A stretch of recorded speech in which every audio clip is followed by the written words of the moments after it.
the apocalypse comes, beat me. In every generGAYtion, a podcast is born. Podcast. We are your sley slems. I am Chase.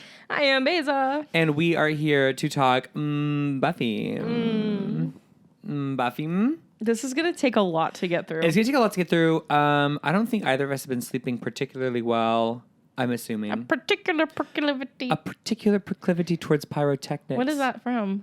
You don't want to know. No, I did not just do that. That's okay. I get it. I get it. It's a very quotable line, unfortunately. But we're here to talk about Buffy. And but if you're new here, hi, welcome. Beyza is a Buffy stan. I'm a and canceled. I think and canceled. A canceled Buffy stan. Yeah. And I am a uncancelable on my way Buffy stan.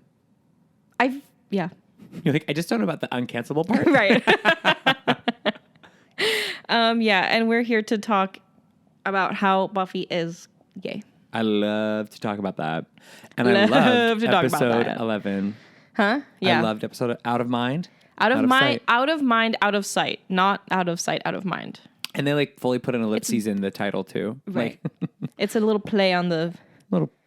Little play on the human language, on the English language. Yes. So last time we covered nightmares.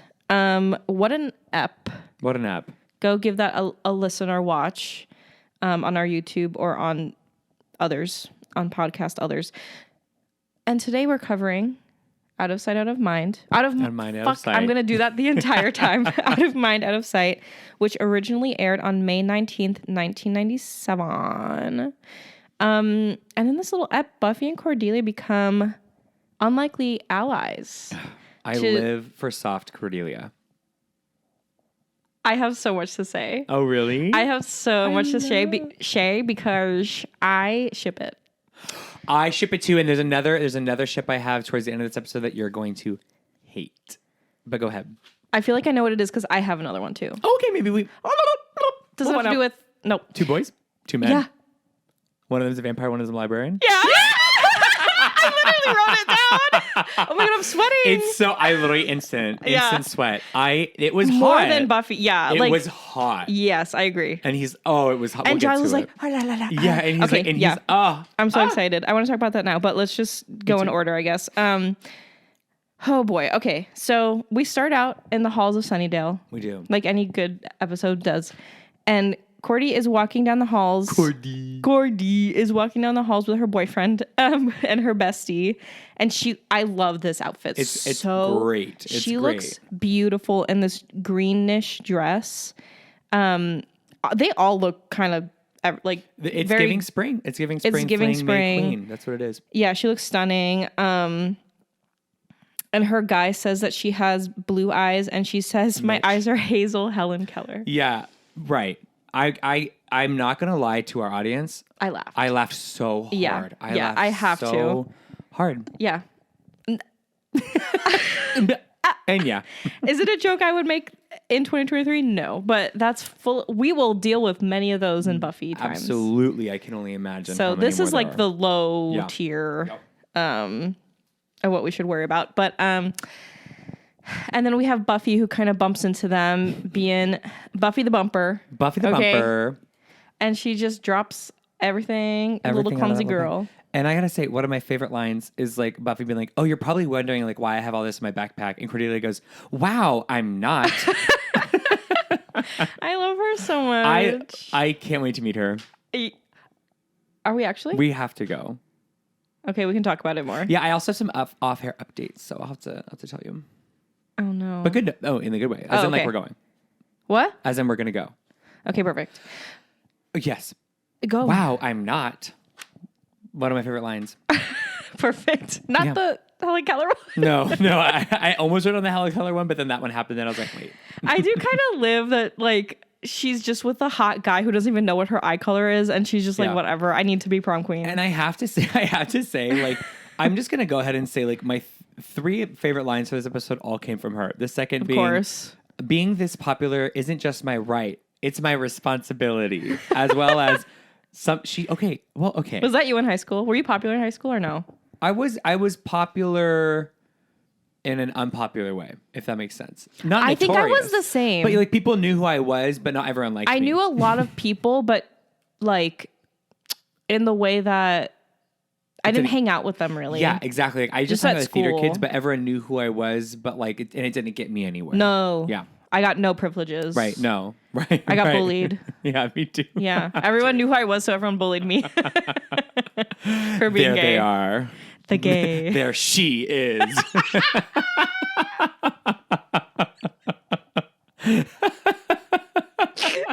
Get her.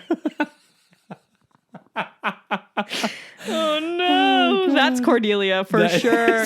Cordelia would misgender us, would spit on us, and I would say thank you. I would literally ask. I would go up to her. I would like literally like schedule my entire day at school to run into her as many times as I could just for that to happen. Girl, I have had many Cordelias in my lifetime. Continue, please. And there's also just like, it's not a direct quote, but she says, she's like talking to Buffy and she says like, sometimes when I talk like blah, blah, blah, blah. But I think they like, I don't know if she says, but it sounds like she says sometimes when I'm talk. Sometimes when I don't remember that. I know. And it's like, it's just like. It's a niche moment. It's a niche moment. And it's just like the way she goes, sometimes, because it's like a serious moment. It's like her heart to heart with Buffy. Yeah. She goes, sometimes when I'm talk, instead of like sometimes when I talk. I don't know, y'all let me know in the comments. Yeah, I'll have to rewatch that. You have to, because I don't know if she's saying sometimes when I talk, but it just comes across as sometimes when I'm talk. Like it's like she's heard nervous around Buffy.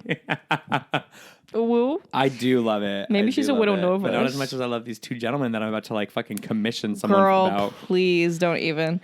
Okay. And then well, hey, speaking of Cordelia, she's very smart. She's a smarty. Smart. And she's in class. And she's talking about... She is smart. She's very smart. Talking about Merchant of Venice. Yes. Yeah, slay. And she like surprisingly has answers for the teacher, who she actually really likes. I love Miss... What's her Miller. name? Miss Miller. Yeah, we love our smarty. And Cordelia arranges to talk with the teacher to talk about her paper. Very cute, very wholesome. Yeah. And she also talks about how when she was... Didn't she like talk about how she ran over a bicycle? Yeah, and like the girl, and she was like, she's like, it's the girl kept making it about of her legs instead. Yeah, but instead of me, I was emotionally trying. Okay, me, literally me. Very much me. Yeah. And then later on in the boys' locker room, Cordelia's boyfriend, I guess his name is Mitch. Is talking to his friends who they've kissed in that locker room many times, I'm sure. The boys? Yeah. Oh, that is the most homoerotic locker room I've ever seen in a TV show. Yeah, and they're trying to like overtly be sexist and gross, but I'm like, girl. Yeah. I know what you do. I know what you do. I know what he does in there. And he gets attacked by an invisible baseball bat. An invisible baseball that goes from practical to CGI real fast. Real quick. Which I loved. Yeah, I loved. Was there giggling in that or no? Yeah, there was. There was. Well, I also love how like first of all, the Gertie giggles is like so much, but I love how like the bat, like she like smacks the bat against the lockers to like scare him. Like, damn, kind of everything. It kind of is everything. Reminded me of my bullies. And then when he comes out and he's like when he comes back, he's like, it looks like just complete filler. It's insane. Like he looks it's like a full bad plastic filler. surgery, and it's like, well, he just got beat up with a bat, but he's like coming out like full. He looks beat For the gods. Yes. Yeah. Yes. And yeah, so, not RIP, but like our thoughts and prayers are with Mitch. And the filler. And the filler. Bad lip filler. Yes. And meanwhile, Cordelia's outside campaigning for May Queen. Did you have May Queen? Because I definitely don't know what that is. We had Homecoming Court, and that's, I think, good. I mean, I think I had, well, I mean, if you really want to get into it, K through 8. I'm scared. We had May Queen. You're the California reference, so I feel like you would know. Oh, well. I appreciate that. We did not have May Queen. Okay. We had a, well, I was going to say, for the religious trauma girlies out there, we had a May King. Queen. No. A slay. We had the Virgin Mary. It was like our May Queen, and we'd have like we would have to do this whole fucking thing where we had a procession, and we put like a flower crown on like a statue of the Virgin Mary, and all sang songs about Mary. Culty. A profound silence has entered the chat. That I told you that's an exclusive for the religious trauma girlies. That is an exclusive. That's an exclusive. Here. Well, anyway, Cordelia is campaigning for Slay Queen of the year, and and Buffy. We hear, you know who does have May Queen at her old school? Buffy. Yeah. In fact, she was the Slay Queen. She was the Slay Queen at her old school. Which I love. Which we love. And also, I'm sorry, I think it's like a really nice, it's like feels very referential to the movie too. Yeah, I agree. You know what I mean? It just gives that vibe. Like it does connect that a little bit more. Yeah, totally. Yeah, and meanwhile, Xander's like making fun of it. And as soon as he hears that Buffy was Slay Queen, he's like, I didn't mean it. Zoinks, that's really cool. He gets like hard immediately. Also, speaking of Zoinks, we haven't even talked about Willow's shirt. Which is? The Mystery Incorporated t-shirt. I didn't notice that. Oh my God. She wears a full Scooby-Doo t-shirt under this like green sweater. Cry. I didn't notice that. I have to look. I was so preoccupied with how good Buffy's hair looks in this episode. And you're too busy shipping Buffy and Cordy. Yeah, I know. Buffy's hair in this episode. It's a good one. It's a good style. I can't. Like, she's all I can look at, to be fair. Yeah. So yeah, you know, Mitch is out here beat for the gods, and the Principal Snyder, is chatting away. I hope he gets unalived very soon. Ooh. Okay. And Buffy sneaks her way into the locker room, and on the lockers is painted, the word look is painted on them. What does that mean? We'll find out. We'll find out as we continue on. In the cafeteria, the Scoobies are trying to figure out what the fuck is going on. I know. Yeah. And they suspect a ghost, which like kind of makes sense. Did you think it was a ghost? I was very much like, okay, little ghost moment. I was like, because like we had all these different kinds of episodes. So it's like, oh, we haven't had a ghost episode yet. Yeah. So it's a great misdirect. I'm trying to think I'm sure there is, but I can't think of one off the top of my head anytime soon. There better be a ghost episode. I can't think There's of no like one. haunted castle episode. I'm being a bad fan right now, but I actually can't think of one off the top of my head, but I'm also deliriously tired. Yeah, that's so fair. I'm going to keep trying to read what I wrote. Meanwhile, Harmony asks Cordelia about Mitch's condition, and Cordelia explains that he's alright, but looking too bruised for prom pictures. Oh no. What are they going to do? Well, he definitely can't wear makeup. No, because he's he. Yeah. And not she. In a flashback, we get a little flashy-backy, and it's from the perspective of a random person who's kind of outside looking in, out of mind, out of sight, one might say. And looking at Cordelia and Harmony chit-chatting away. And of course, they are being ice queens of the world to this random person. They're pretty good. Yeah. They're pretty good at it. Yeah, they're very good at being mean. And yeah, they're, you know, that happens. And in the present time, Harmony is pushed down the stairs by an invisible force and hurts her little Great ankle. stunt work, by the way. Very good. Very good stunt work. And a long set of stairs. Huge. Like that I'm was surprised she didn't crack her head open. I'm very surprised. Yeah. That was no average flight. No, definitely not. And Buffy follows some laughter, resulting in it bumping into Buffy before escaping. I wonder what that could be. So, of course, Xander, being Xander, suggests a cloak of invisibility. Yeah, I think it's a valid suggestion. But maybe that's because... Thirsty. Well, Are you a little thirsty? I'm not thirsty for him. I promise. No, I promise. Xander is just turning into like... I don't even think he's hot. I just think he's starting to get a little bit too endearing for me.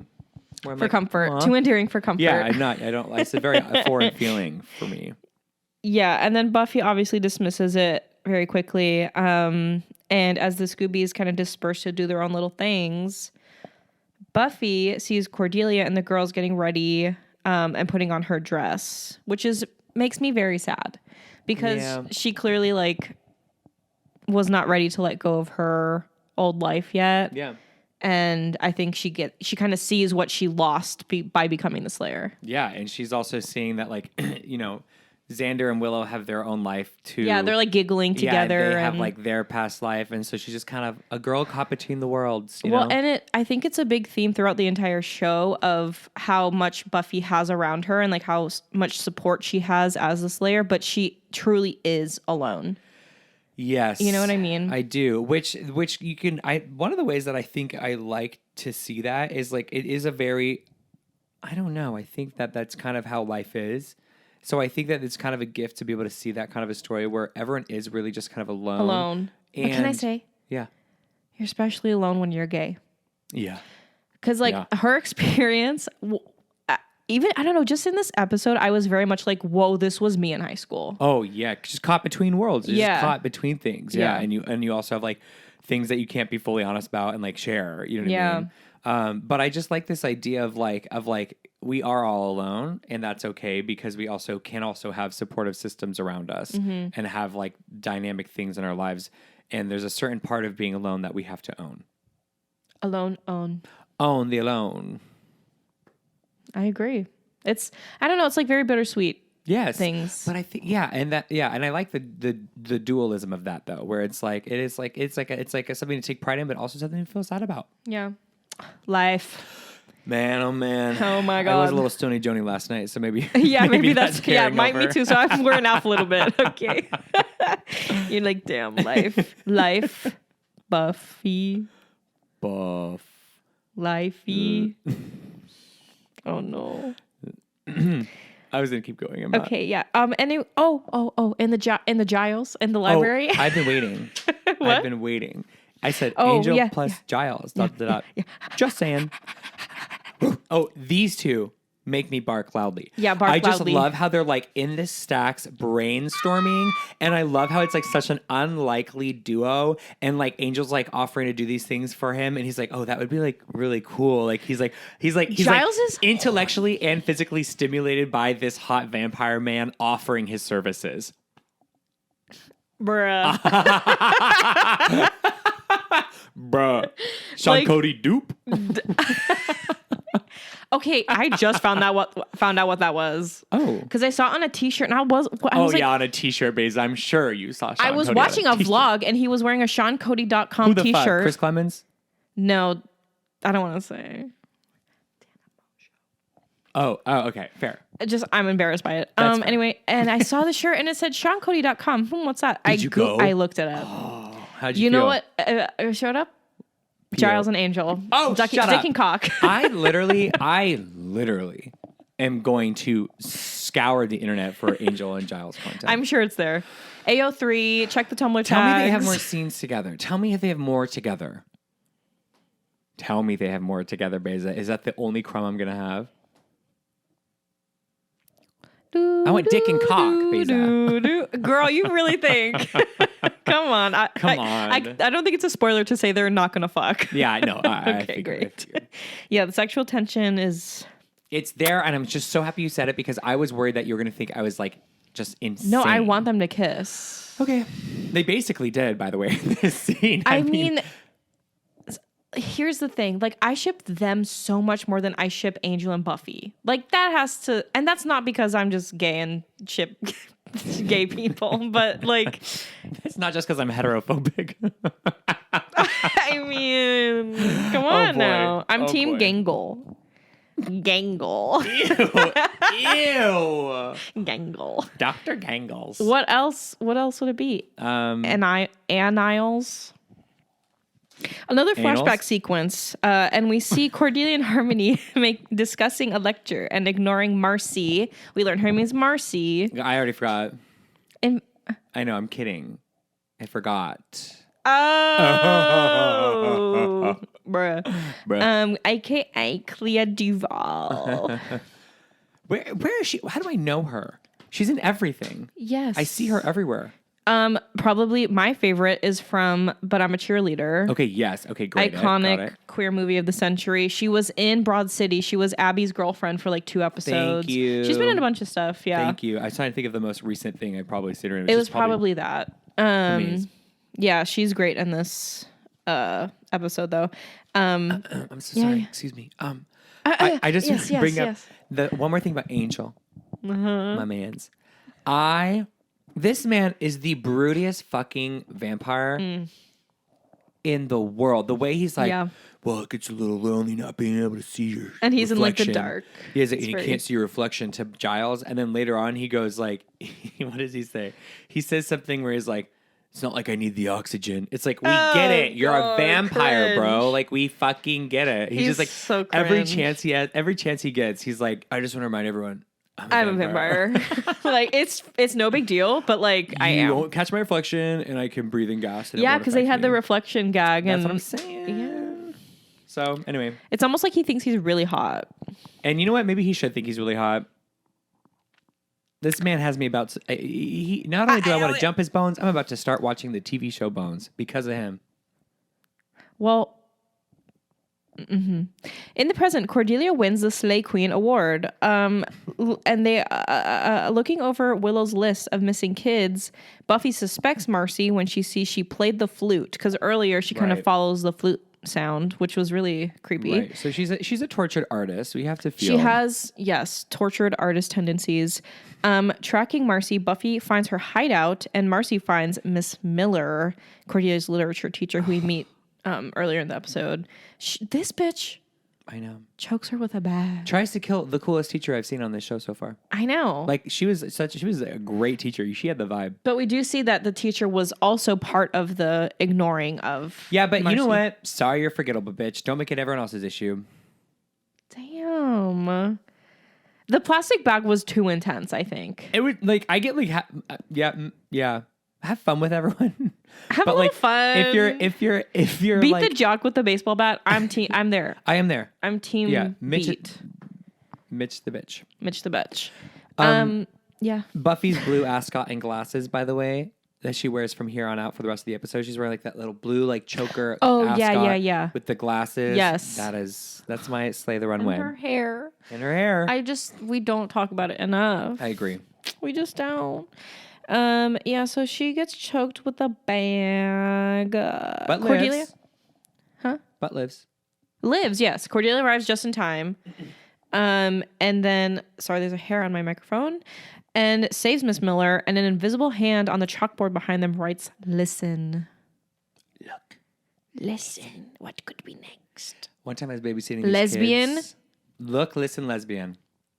Look. Listen, lesbian. One time you were babysitting? One time I was babysitting and I was teaching these kids. Someone trusted you with children. Multiple children. And I was teaching them how to cross the street because we went on a walk. And because they would just run across the street. So I would just. Kids are insane. Fuck them kids and fuck you.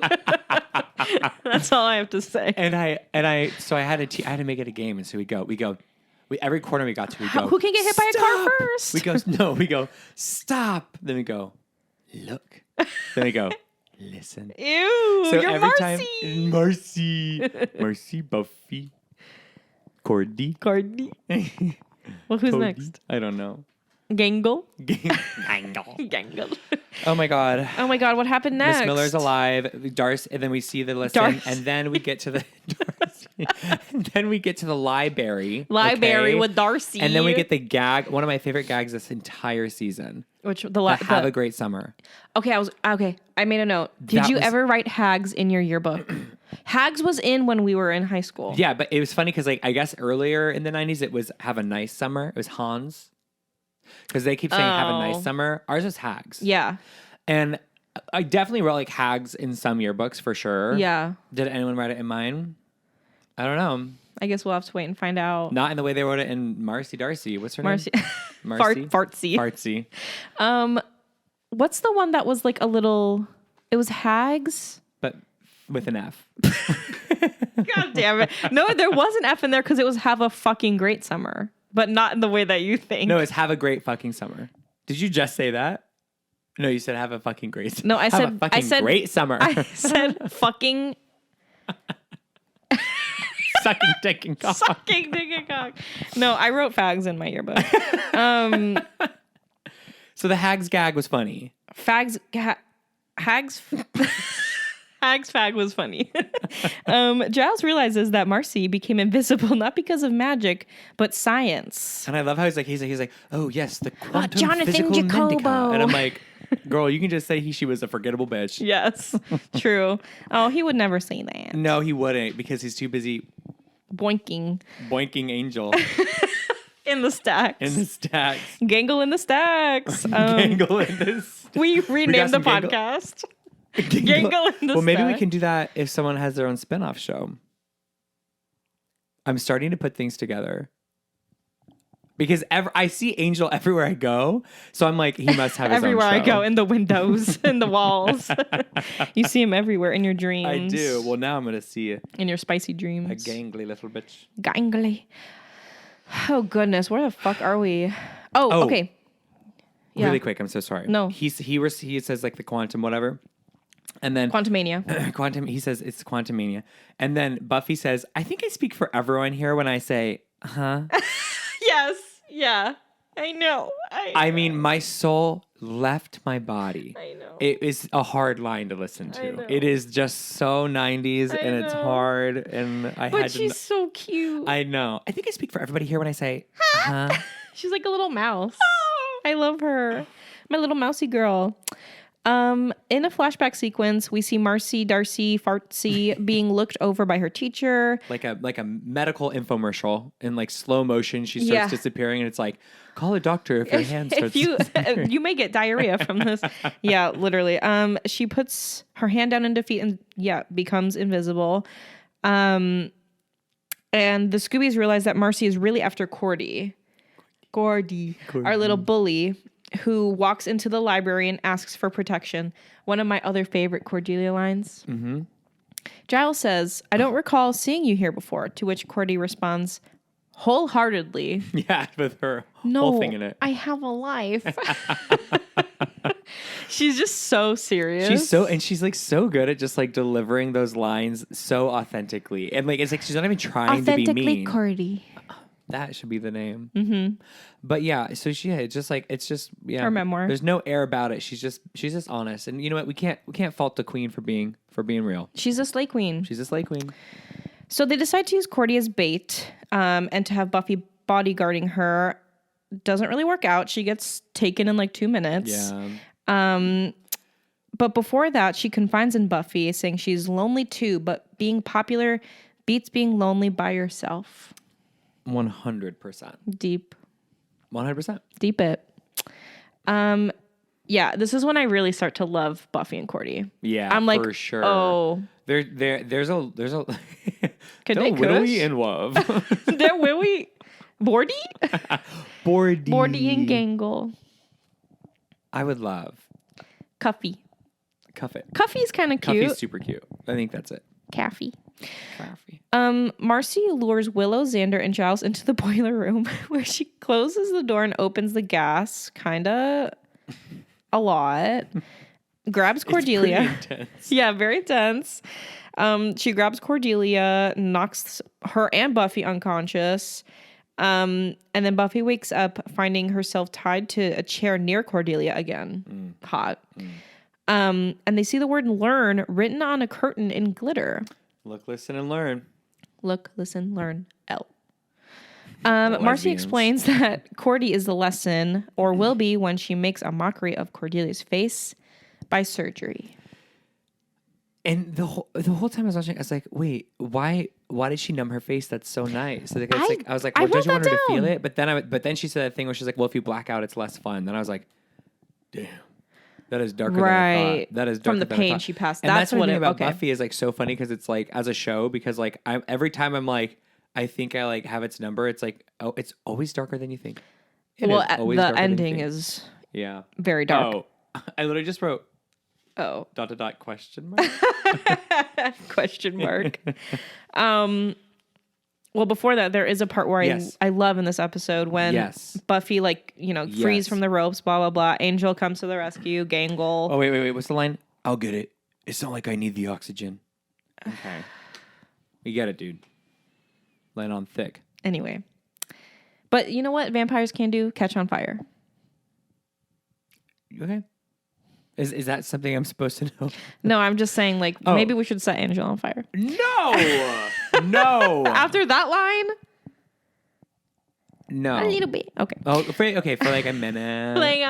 Like his finger. Yeah, then you get like a Deadpool moment where he's like hot, but, you know. Yeah. Yeah. Right.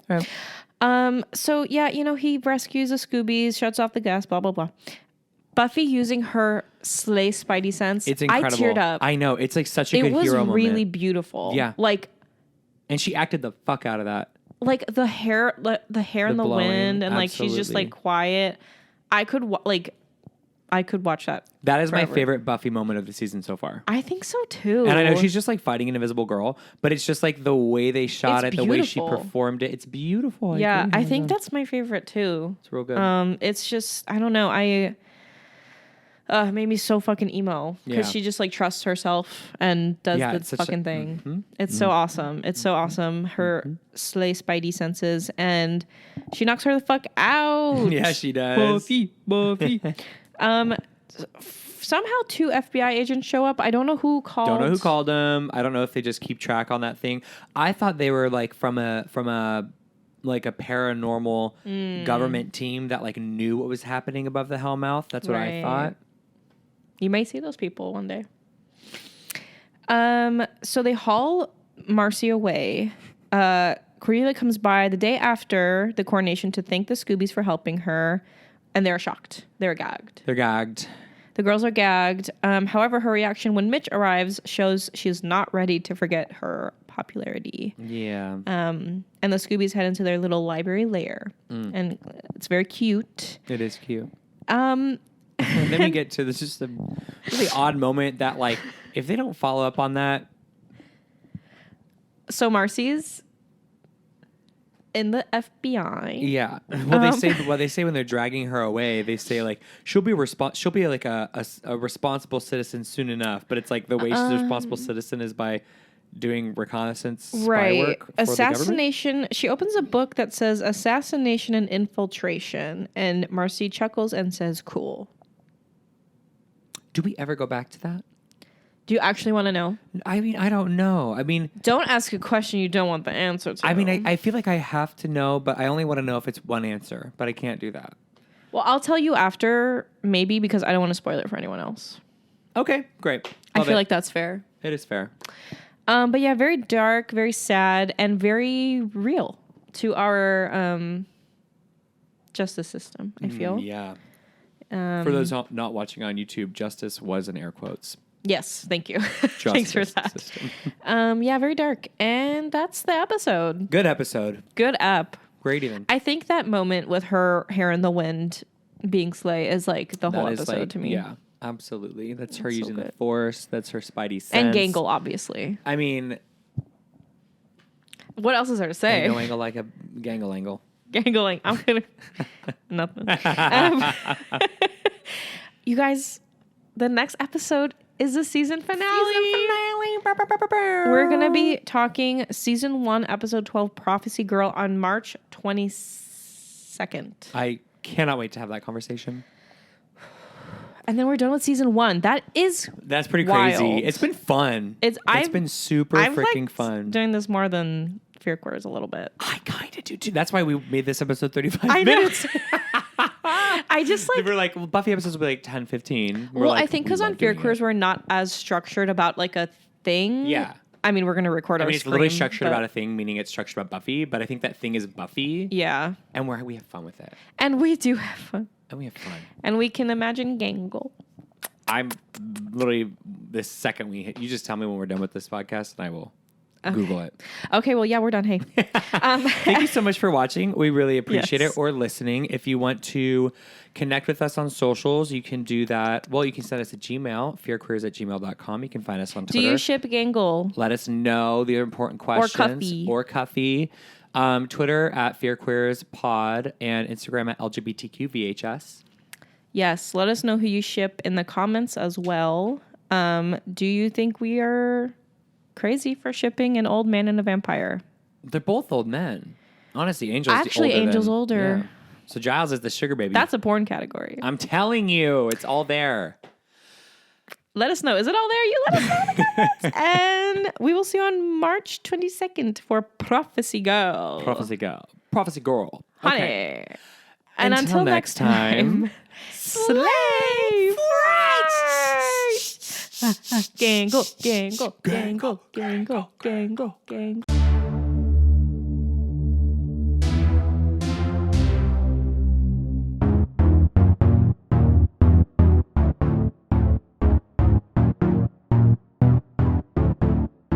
If the apocalypse comes, beat me.